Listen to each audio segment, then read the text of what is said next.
surtout en Alberta.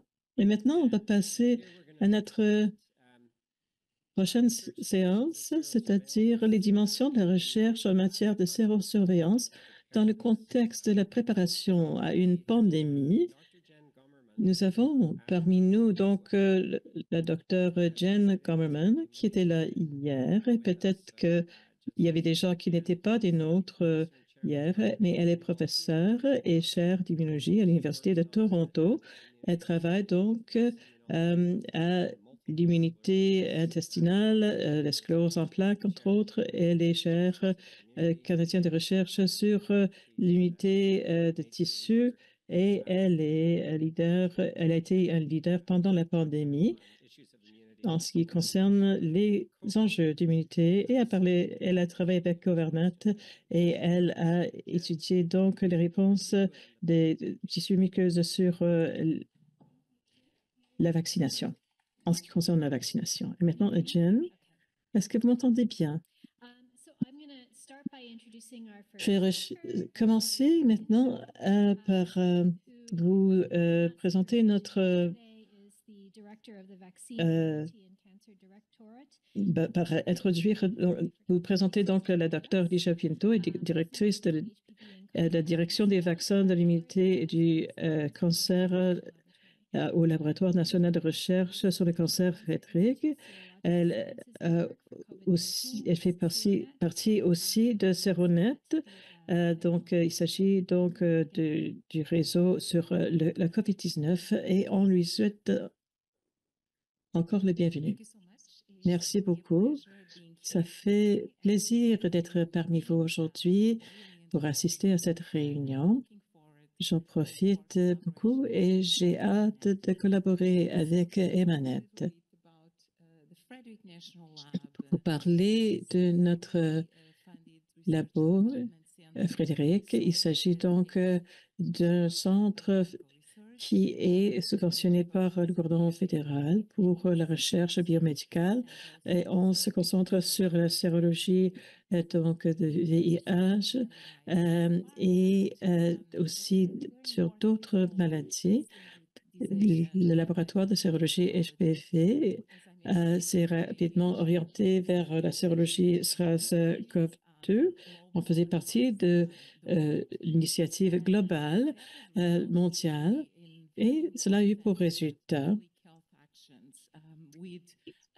de produire des actions dans le domaine de la santé publique pour mettre au point l'efficacité des vaccins COVID-19 et aussi d'obtenir de nouvelles approbations pour les vaccins auprès des pays plus pauvres. En 2020, notre laboratoire, à cause de tout ce travail sur la sérologie en matière de HPV et les partenariats dont on parlait, c'était tellement important de collaborer. Notre réseau était beaucoup plus petit. Nous avons commencé en 2016 à bâtir notre réseau de sérologie. Il était très important pour nous de changer de poste, si vous voulez, et de traduire les connaissances qui avaient une connexion dans un domaine à un autre domaine. L'Institut national du cancer nous a demandé donc à aider à faire la sérologie en matière de la COVID-19. En même temps, nous faisons partie donc des fonctions de l'OMS et nous sommes devenus un laboratoire du FDA qui nous a demandé d'évaluer la qualité de la sérologie commerciale émergente et de regarder les tests. Le marché avait été inondé par des tests de sérologie qui étaient de piètre qualité. Les gens présumaient que les sources commerciales étaient fiables, mais ce qui était vraiment important, c'était d'établir un réseau. Il s'agissait donc d'un effort collaboratif collaborateurs.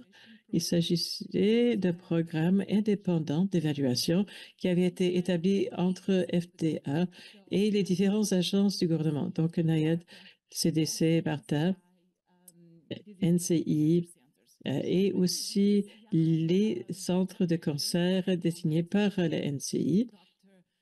Le, le docteur Sharpless et Lowe ont joué un rôle très important à établir tout ce travail. Comme vous disiez, on ne dormait pas, tout le monde, pendant ces années-là, parce qu'on transigeait avec l'FDA, les CDC, on travaillait jour et nuit pour tester ces appareils, ces tests et pour mettre au point nos normes.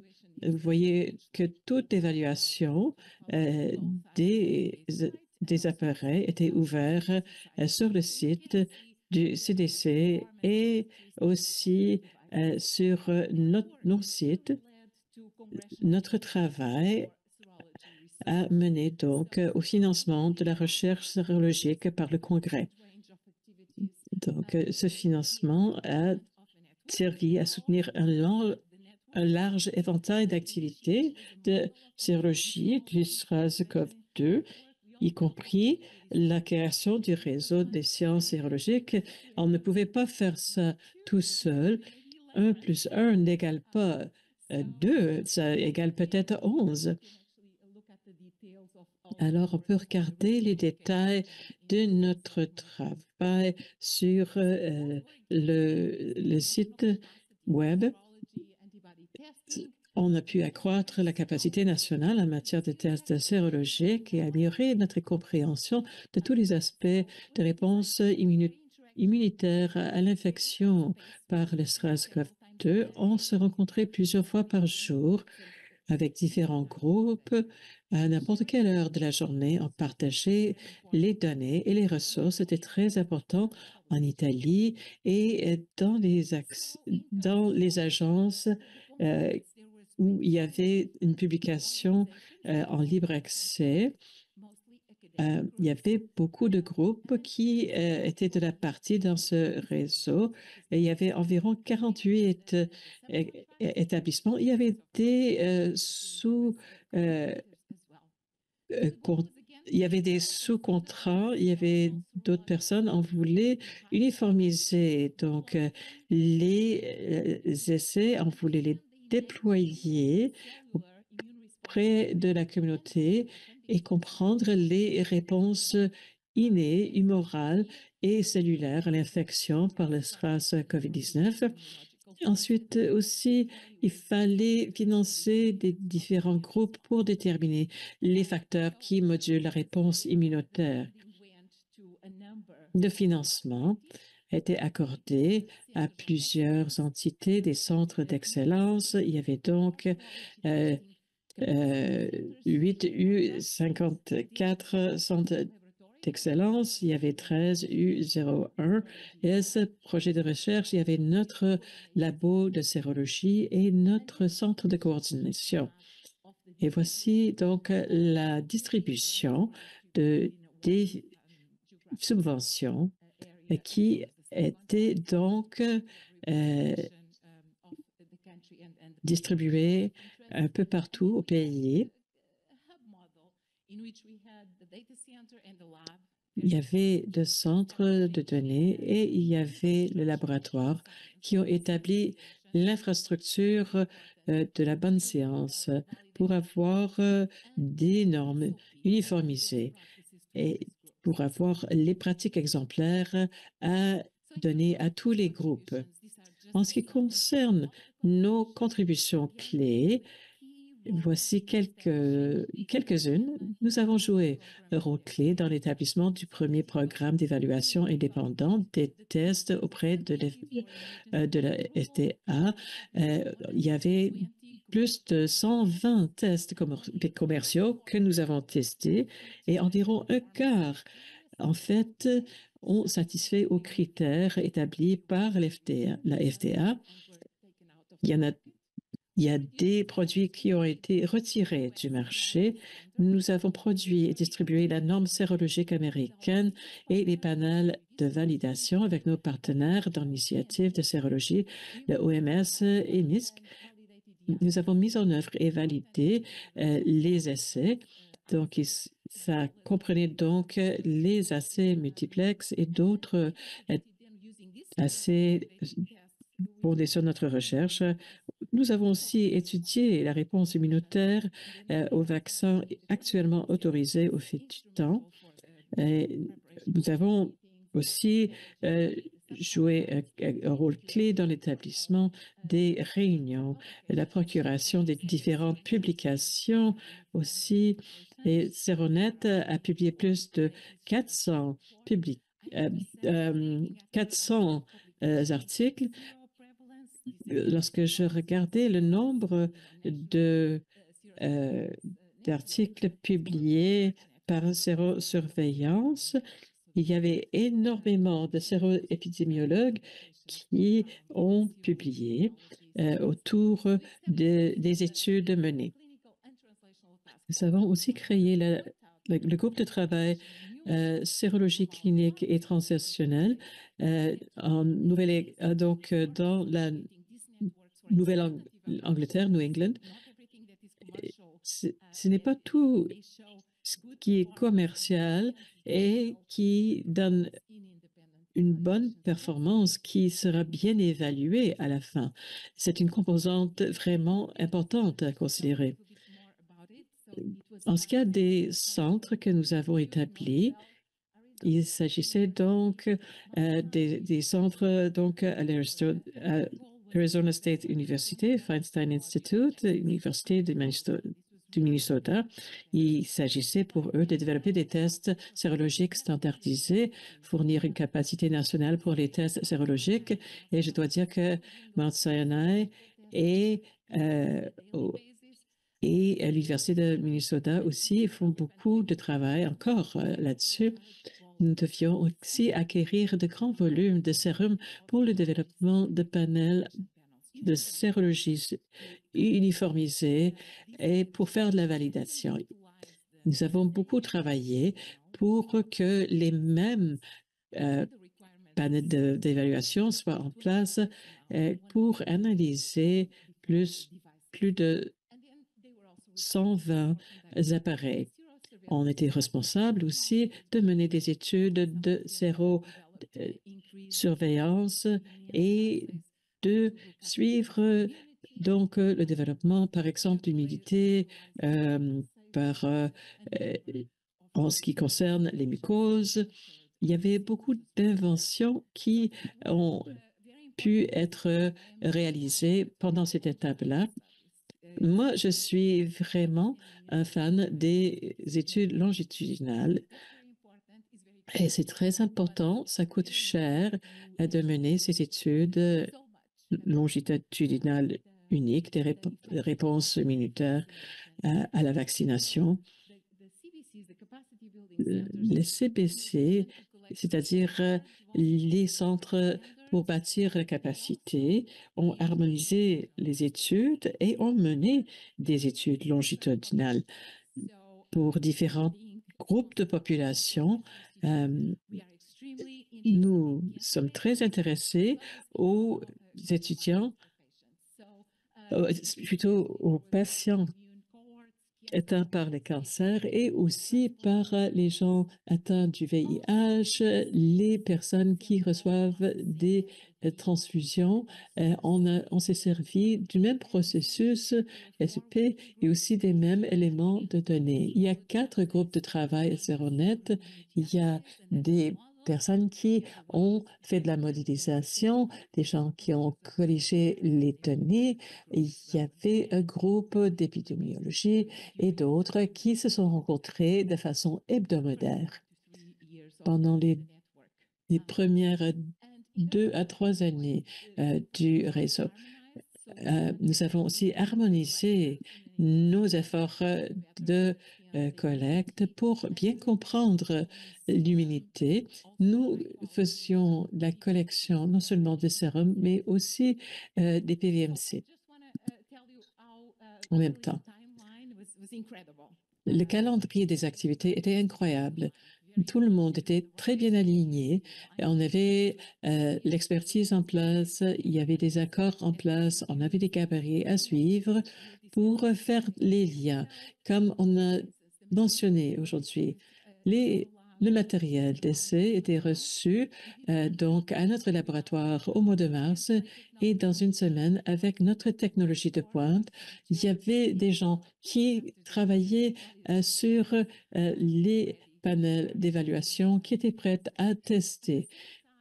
Donc, on pouvait dès lors tester les essais. On publiait nos articles et on a pu mettre en place les subventions et les contrats au mois de septembre. On a distribué ensuite nos matériaux à différents laboratoires et le panel était mis en place et notre groupe de travail.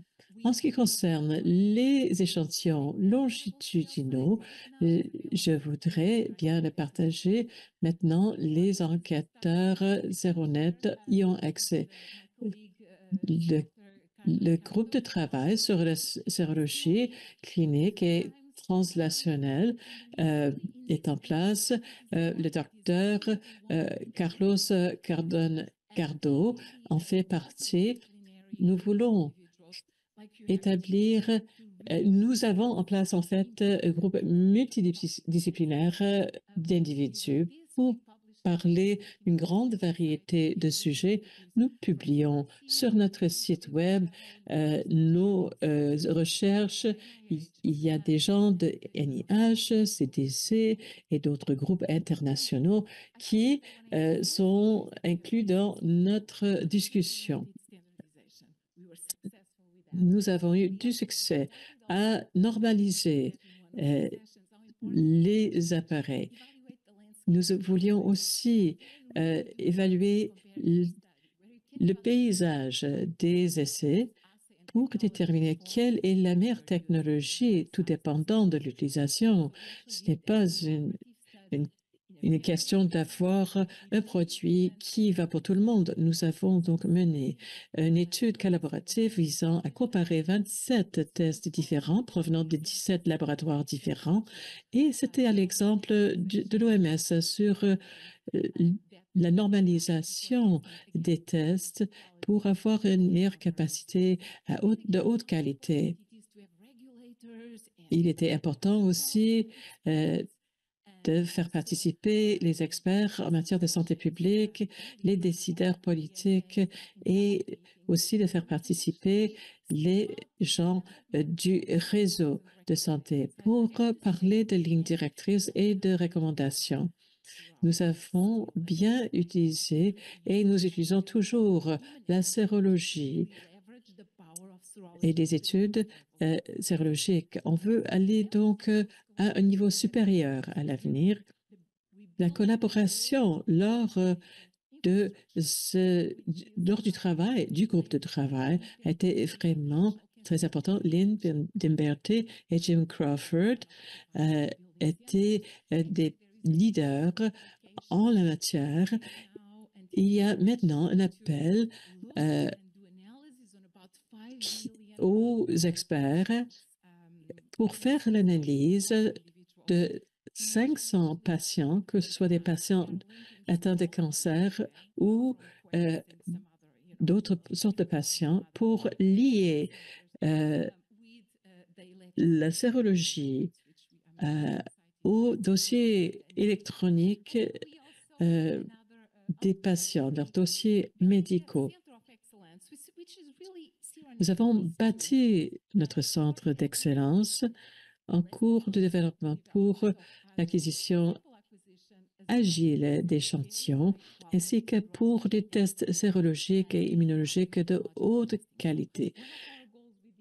Alors, parmi nos objectifs, en fait, pour notre centre d'excellence pour le développement de la sérologie et la préparation aux situations d'urgence, c'est de c'est que nous avons des centaines de publications sur le sujet, mais on voudrait tirer parti des capacités. Et pourquoi pas nous en servir? euh, Pourquoi pas faire en sorte que les essais soient... et pourquoi pas valider les tests pour permettre à surveiller et comprendre les réponses immunitaires à l'infection? On a la capacité de notre expertise. Parfois, les gens sont très passionnés, mais ils n'ont pas la capacité. Il est très important donc d'identifier les groupes qui puissent fonctionner et ce qu'on pourra faire. Nous avons parlé de où on peut appliquer les efforts d'Emnet, les connaissances, et ce réseau est tellement important. Emergency preparedness. Ça s'applique non seulement donc à la préparation aux pandémies, ça s'applique aussi, par exemple, à la préparation des efforts pour le développement des essais d'immunologie préclinique en matière sur le cancer. Je voudrais remercier donc tout le monde du NCI, FDA, BARDA, le laboratoire Frédéric, NIBSC et d'autres pour leur aide précieuse dans nos efforts. Merci. Merci, Dr. Pinto. Melissa Kaufman est donc biologiste au CDC, donc à Atlanta, en Géorgie, avec plus de 15 ans d'expérience en microbiologie et en immunologie, et dirige actuellement l'équipe chargée de la réponse immunitaire humaine au sein du laboratoire des coronavirus. Son équipe est actuellement spécialisée dans les réponses immunitaires humorales et cellulaires aux virus respiratoires et non grippaux. Dans ses précédentes fonctions au CDC, elle a étudié la réponse immunitaire au virus de la rougeole et mis en œuvre des tests pour étudier la séroprévalence de la rougeole et de la rubéole à l'échelle internationale. Est-ce que vous voyez bien ma diapo?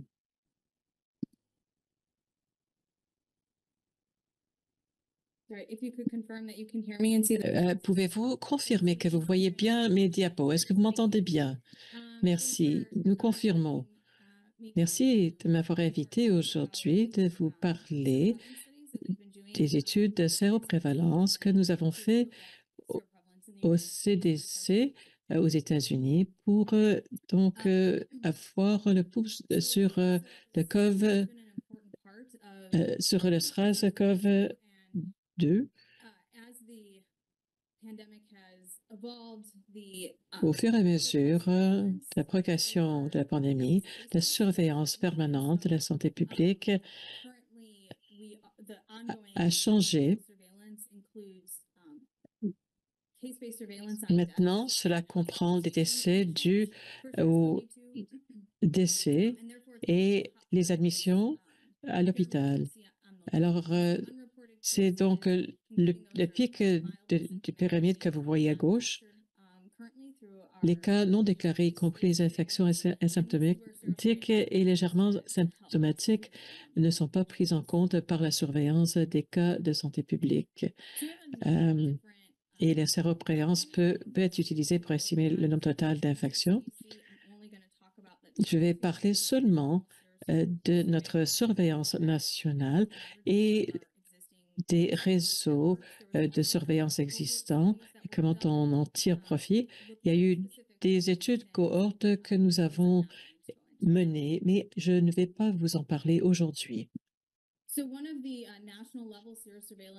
Une des études sur séroprévalence en laboratoire commercial que nous avons menées concernait des échantillons de sang résiduels, tous âges confondus, En 2022, l'accent a été mis sur les populations pédiatriques.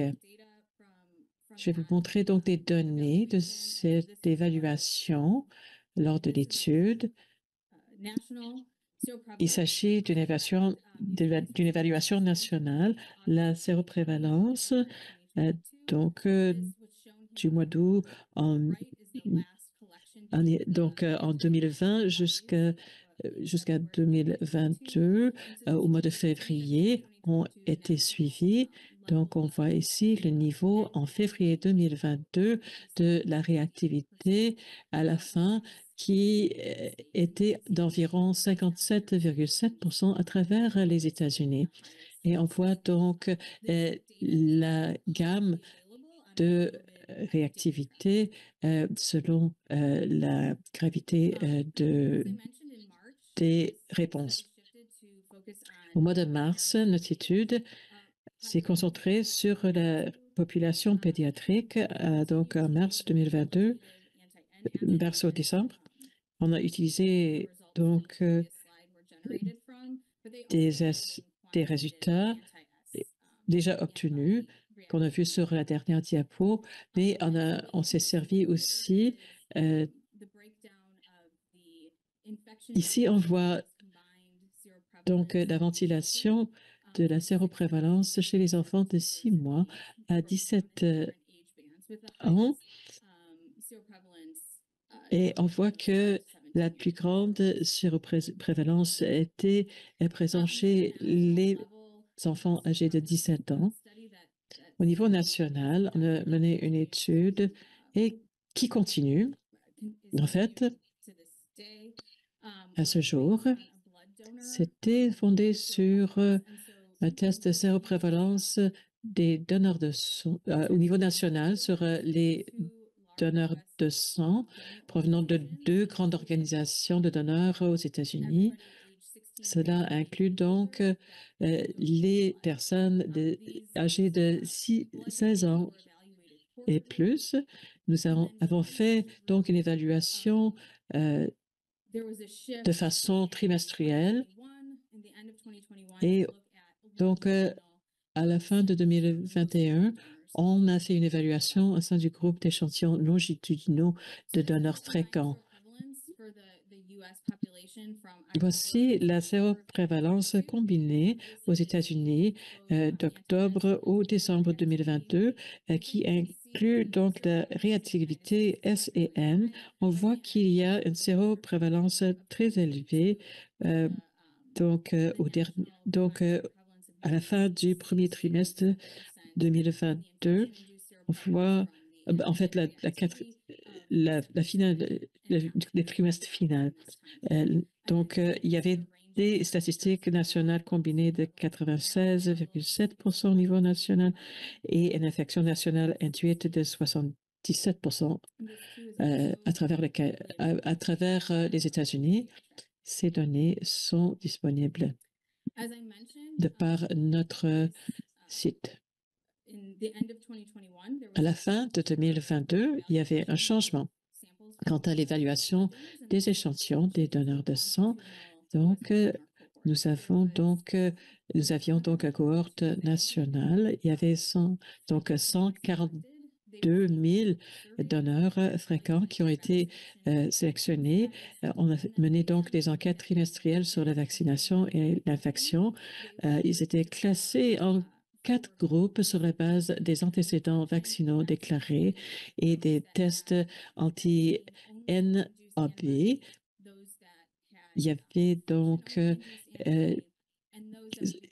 5 catégories. Il y avait donc, en ce qui concerne donc l'infection, le but de cela, c'était de regarder le risque d'infection, de réinfection.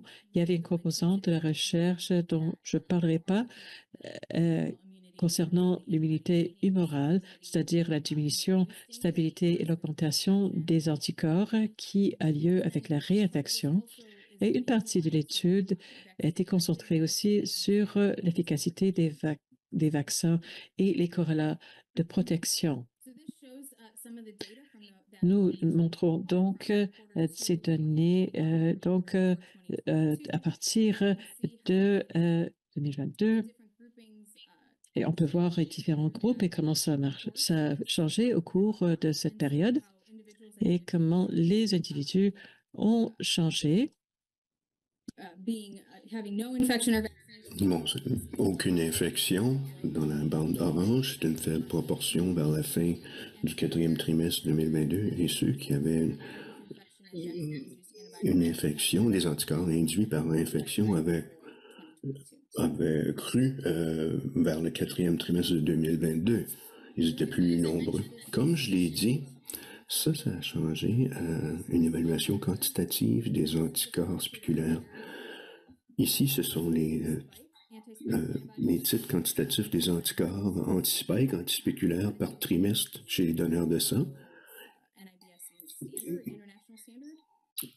Et ça, c'est les taux médians d'anticorps anti-spot ont augmenté en passant de 1360 UBAU millilitres au premier trimestre à 1730 UBAO millilitres au quatrième trimestre.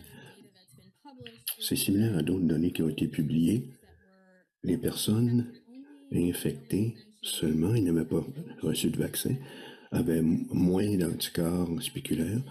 Ceux qui avaient été vaccinés ou vaccinés et infectés avaient plus d'anticorps.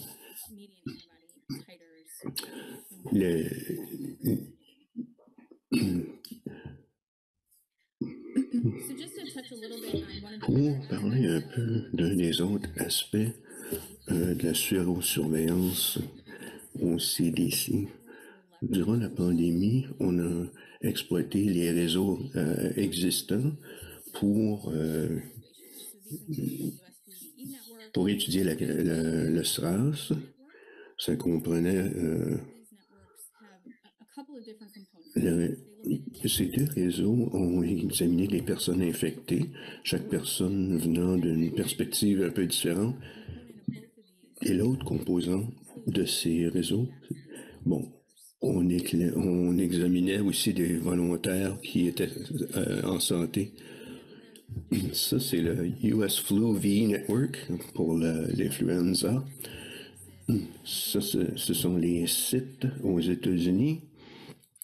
L'Université Duke, c'est le centre de coordination. Et ici, c'est le réseau Ivy qui étudie les cas témoins.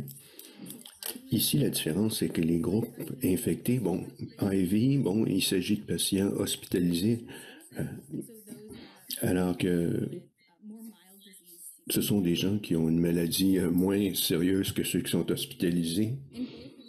Dans les deux réseaux, on réunit des échantillons incluant des échantillons pour des tests moléculaires, mais aussi on réunit du sang à moins de 5 jours après la manifestation des symptômes, et ensuite aussi ces échantillons chez les personnes convalescentes.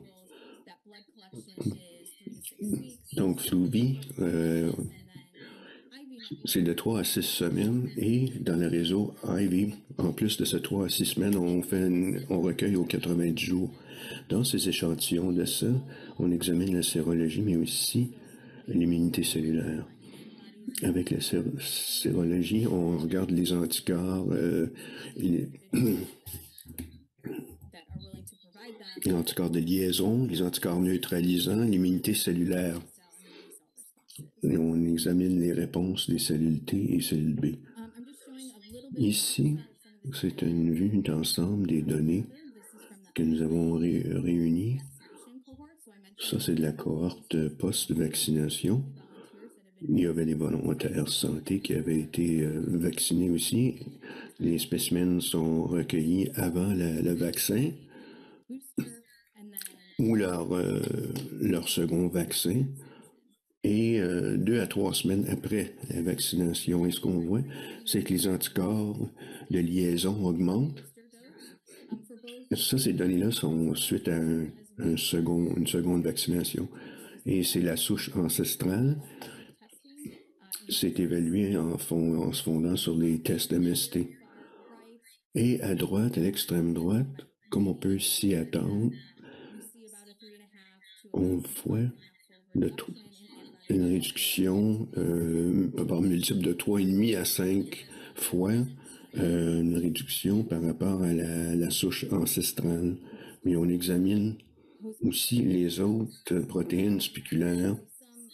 On peut voir des mutations où on peut détecter des différences dans les anticorps de liaison,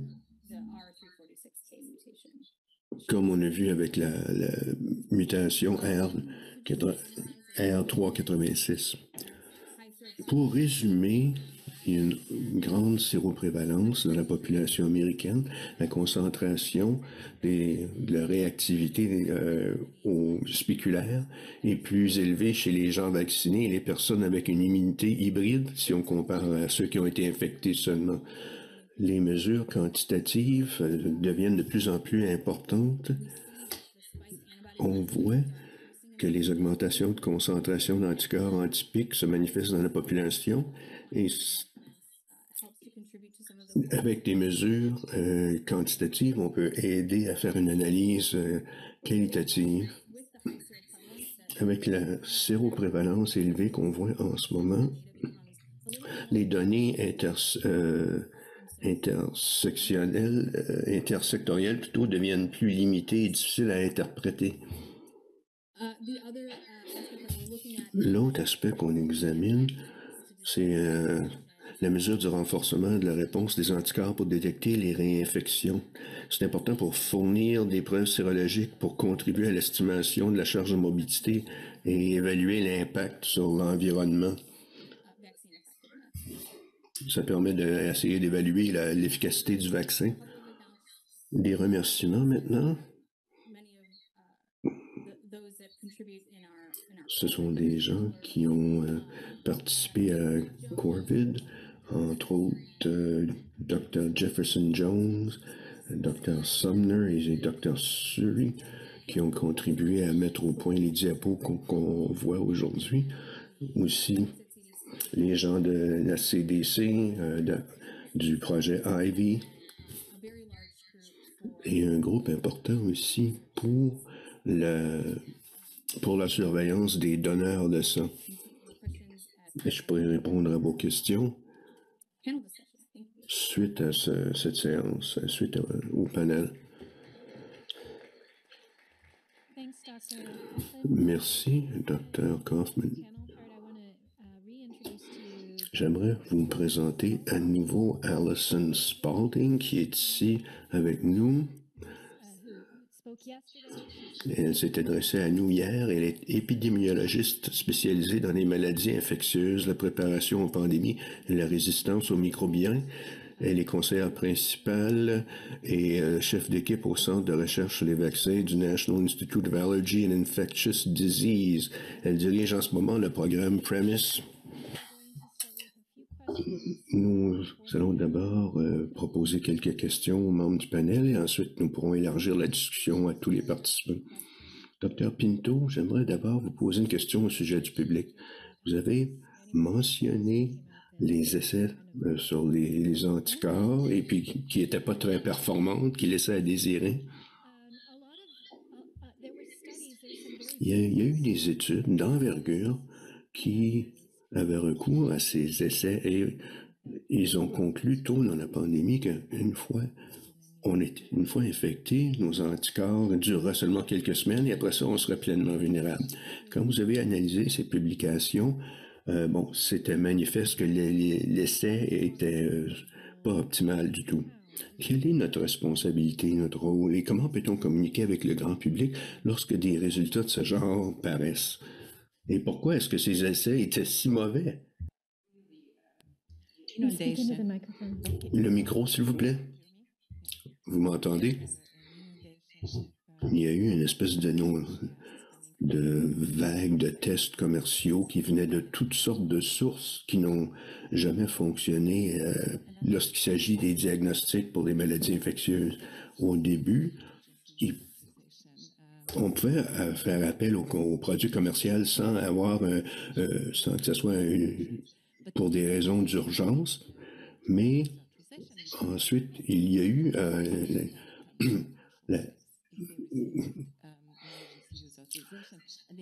ici, avec l'autorisation pour un usage d'urgence, à ce moment-là, on pouvait faire appel au commercial.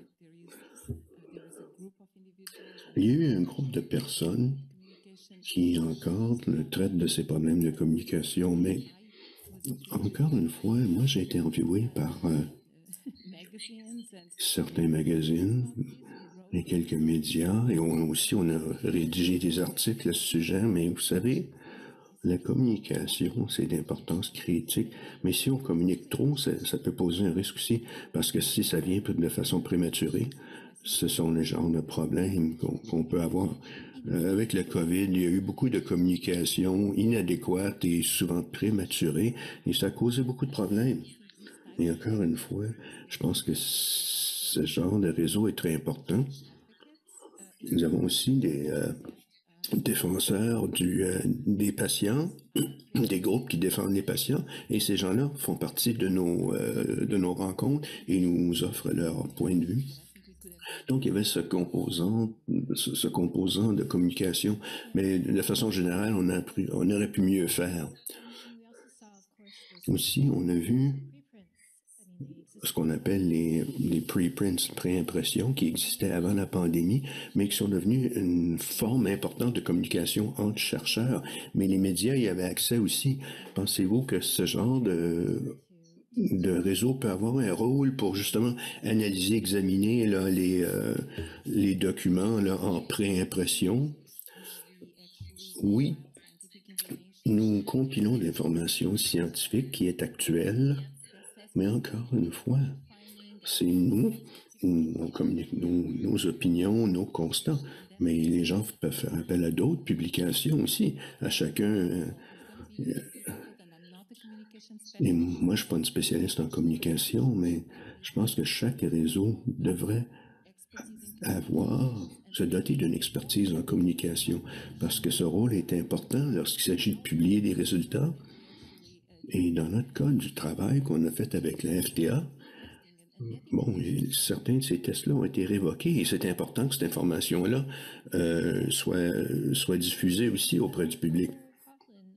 Dr. Kaufman, vous avez parlé des données sérologiques. Bon, les gens qui avaient été infectés, et vaccinés, comment distinguez-vous ces deux groupes? Est-ce que c'est là que une étude quantitative des anticorps intervient? M'entendez-vous? Non, on ne vous entend pas. Est-ce que vous m'entendez maintenant? Oui, ça va maintenant. La différence entre induit par la vaccination et bon, les évaluations des personnes avec une induction par infection, tous les vaccins qui sont approuvés, ce sont des vaccins axés seulement sur la protéine spéculaire. Oui, mais l'infection par opposition à la forme hybride, ça, c'était fondé sur des données tirées de l'enquête. Dans cette cohorte, il y avait des enquêtes trimestrielles et ces personnes répondaient à des questions au sujet de leur dose de vaccin et tout historique d'infection qu'ils aient pu avoir, et aussi antispéculaire et la réactivité anti-N et la réactivité antispéculaire étaient évaluées à ce moment-là. Est-ce qu'il y a des questions de la part du public? Avant que je pose une des questions que j'ai devant moi ici. Bon, durant cette attente, moi j'ai aimé le commentaire sur les séro-immunités parce que l'immunité, on a appris beaucoup au sujet de qui avait l'infection la plus sérieuse. Comment peut-on faire ça? Je pense que c'est une espèce d'argument en faveur des des banques de données de grande envergure. Mais bon, ici on parle de surveillance, mais ce sont des choses qui sont liées. Je suis d'accord. Je pense que on ne peut pas avoir de silo. Et le système immunitaire ne fonctionne pas en silo, non. Il faut se donner des priorités, mais pas travailler en isolément non plus. Moi, j'étais spécialiste en cellule T et puis je suis devenu sérologue. C'est important de comprendre les deux et il faut exploiter ce potentiel pour la santé publique aussi. Parce qu'il y a eu des documents, des textes étonnants qui ont été publiés. Quand on parle aux agences de réglementation, ils disent oui, soumettez un ensemble avec les bonnes données.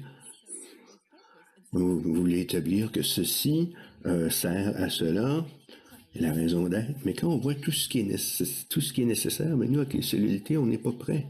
Si vous voulez faire comprendre la santé, il faut impliquer les décideurs, les gens qui établissent les politiques, la réglementation, mais il faut préparer les données pour être prêt à venir répondre aux exigences en santé publique. Mais avec les cellules T, on n'est pas rendu là encore.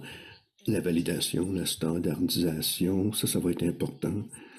C'est pas facile, mais ça va être possible, je pense, d'en faire beaucoup plus et d'impliquer les entreprises commerciales aussi, qui peuvent fournir ces produits-là en commercialisés. Ben, vous avez parlé de Seronet, vous avez parlé de EPI, Seronet, la modélisation chez les animaux et la sérosurveillance. Ces 4 éléments, bon, ce travail-là doit être fait en collaboration. Ces gens-là doivent se parler. Et puis aussi, il y avait l'éthique. Comment avez-vous réussi tout ça? Parce que c'est ce qu'on doit faire ici. Mais encore une fois, nous, nos MPA étaient faits en 24 heures avec des organisations commerciales. Pourquoi? Parce qu'on avait une entente, un modèle d'entente pour la HPV. C'était déjà en place parce que on fournit les tests et des groupes de forme. On forme les gens aussi pour la HPV. On avait toutes ces choses-là déjà prêtes pour pouvoir offrir des normes aux pays moins développés mondialement. Donc les MPV étaient faits en quelques heures. Il y avait des ententes Seronet au sein de chaque organisation et avoir ces modèles-là en place immédiatement disponibles, c'est ça qui nous a permis d'agir rapidement. Oui, c'est vraiment quelque chose de nécessaire. Pour continuer sur l'aspect CMI, bon, notre intention, c'est la surveillance. Est-ce que vous voyez des obstacles ou des contraintes? La sérologie, ça coûte cher. Mais le CMI, ça fait éclater les murs carrément. Est-ce que vous trouvez que, bon, à la fois un mandat pour desservir l'aspect surveillance et est-ce que vous voyez un intérêt universitaire, par exemple, d'approfondir ça? Parce que dès qu'on parle de cellules T, il faut approfondir. Et bon, ça nous éloigne de l'aspect surveillance. Alors, les aspects mécaniques ou mécanistiques surviennent à ce moment-là. Est-ce que vous voyez le besoin d'efforts parallèles dans d'autres secteurs? L'espèce de composante externe où les entités recherche et les entités surveillance, est-ce qu'on peut trouver ce chevauchement, cette zone commune pour surmonter ces obstacles-là sans que ça tombe nécessairement sous la responsabilité des gens qui font la surveillance, si vous voyez? Oui, je suis d'accord. Ce sont des segments, il faut qu'il y ait des blocs, des segments qui œuvrent en parallèle.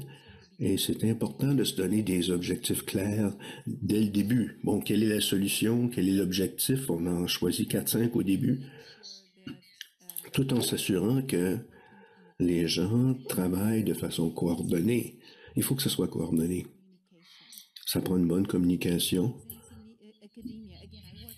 Moi, je travaille avec les agences réglementaires, les gens de la santé publique, les conseillers, les spécialistes. Dans le monde universitaire, et lorsque j'étais dans le monde universitaire, ils se disent toujours pourquoi ils demandent ci, pourquoi ils demandent ça, c'est difficile. Mais quand on parle aux particuliers et on comprend le processus, il, il y a beaucoup de choses. Simplement, on ne sait pas comment s'y prendre parce qu'il faut parler à une vingtaine de personnes pour essayer de comprendre une structure de travail, une transitique. Peut-être que ça pourrait prendre une semaine plutôt que 10 ans. Donc, il faut établir ce qu'on appelle des workflows en imbriquant tous les experts nécessaires, les compétences, et aussi inviter l'industrie à participer, parce qu'encore une fois, nous avons des technologies, on l'a entendu hier, Dr. Mina nous parlait de ça. Ce sont des technologies qu'on pourrait peut-être appliquer. Et ça va être quoi les prochains essais pour les cellules T? Peut-être qu'il va y avoir des panels, des méthodologies qui vont être beaucoup moins chères, plus abordables pour les pays moins riches. Mais il faut toujours s'assurer qu'il y ait cette communication. D'un point de vue de la traduction du savoir, nous, on a besoin de PDMC, mais dans le contexte Emonet, moi, je pense que c'est important. La composante cellulaire, comment peut-on vendre ça plutôt aux gens qui doivent nous financer? C'est pas nécessaire que ce soit une partie de la première phase de la mise en œuvre. S'il faut mettre sur pied Emonet, avec les échantillons disponibles, peut-être qu'à l'avenir, on pourrait dire est-ce qu'on peut vous revenir plus tard, avec des questions en recherche qu'on aimerait vous poser ou pour obtenir d'autres échantillons? Ça devrait faciliter les choses à l'avenir. Oui, je crois que la nature du travail rend ça plus difficile. On inclut l'immunité cellulaire dans nos plateformes, surtout les plateformes en réseau qui participaient,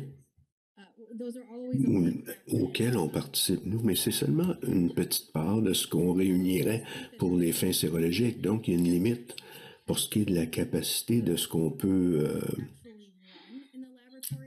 vraiment mettre en œuvre dans le labo. Et il y a une variabilité, elle est plus grande dans l'aspect cellulaire d'une personne à l'autre. Et donc, refléter ça va rester un défi. Mais l'immunité cellulaire, oui, ça va être très important pour comprendre la réaction immunitaire à l'infection ainsi qu'à la vaccination. On va être obligé de faire des recherches scientifiques pour s'en sortir. Pour continuer sur cette lancée, la science avance rapidement. Alors peut-être qu'on pourra trouver des solutions scientifiques et régler ce problème-là. Peut-être plus tôt que prévu. Mais je suis content de voir toute cette activité.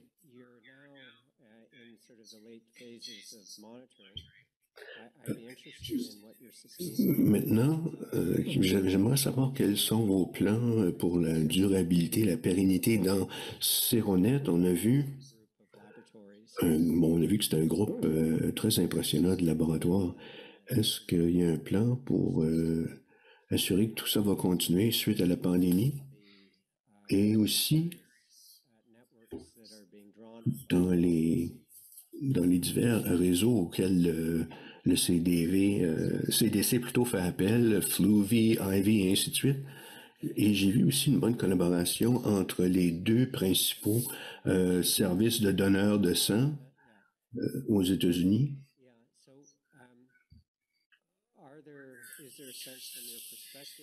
Est-ce que vous avez l'impression que ces choses peuvent durer pour qu'ils restent disponibles, accessibles dans le contexte de la prochaine menace qui va se profiler ou des conditions qui sont déjà qui se manifestent déjà à l'horizon? Les réseaux avec lesquels on travaille existaient déjà et on les a exploités pour inclure COVID-2 et d'autres maladies respiratoires aussi au sein de certains de ces réseaux. Ivy, en ce moment, se penche sur les pathogènes respiratoires, les maladies respiratoires, et on espère qu'ils continueront à faire partie des forces qui nous pourront nous donner de l'information, qui vont nous permettre de mieux comprendre ces infections et le fardeau de la maladie, ainsi que les réponses immunitaires.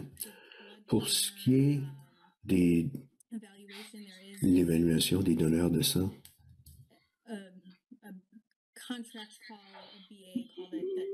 il y a un contrat qui existe en ce moment pour continuer ce travail. Le travail qui a été présenté c'est fait par Vitalant et la Croix-Rouge américaine. Mais je ne sais pas quelle sera la prochaine phase de cette collaboration, mais on espère pouvoir se pencher sur d'autres maladies respiratoires dans notre plateforme avec ces réseaux. Et on peut espérer avec d'autres groupes de surveillance à l'échelle nationale. Dr. Spalding, est-ce que vous voulez nous parler de ça ou est-ce qu'on attend le mois de novembre? Je pense qu'on va avoir une résolution continue bientôt. Nous, on n'a pas été affectés autant en matière de pérennité, mais nos partenaires le sont, oui. Nous, on a notre capacité en labo, on a notre personnel, mais c'est nous et notre équipe, simplement.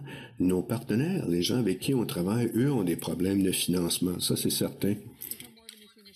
Et ça peut devenir un problème d'autant plus parce que on travaille sur beaucoup de virus qui n'ont pas vraiment, qui ne représentent pas un intérêt particulier pour l'industrie. Oui, la pérennité, c'est le grand problème pour assurer un financement pérenne pour faire vivre ces structures. Il y a encore un financement présentement, mais on devra trouver des nouveaux fonds pour nos activités à l'avenir. En tant que suivi, on pourrait peut-être faire un peu d'analyse économique pour voir combien d'argent est investi dans ces réseaux. Parce qu'une des choses auxquelles il faut réfléchir à l'avenir, c'est qu'est-ce qui représente une valeur pour l'investissement? C'est quoi le rendement économique de ces choses-là, la valeur ajoutée?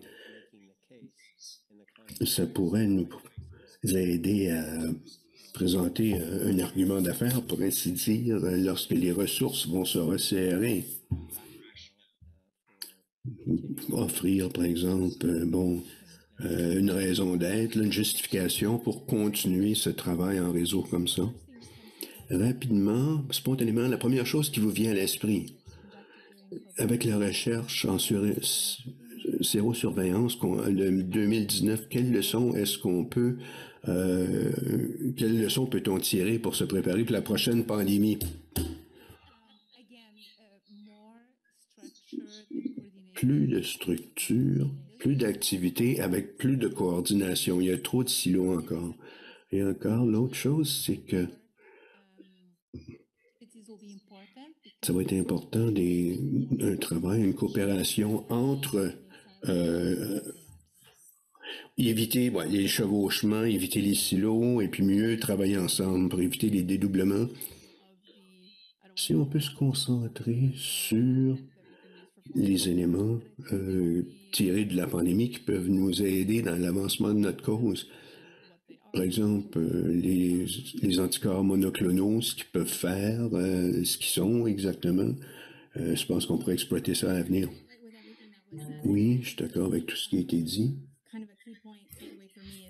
Pour moi, un élément clé, c'est ce qui a été développé.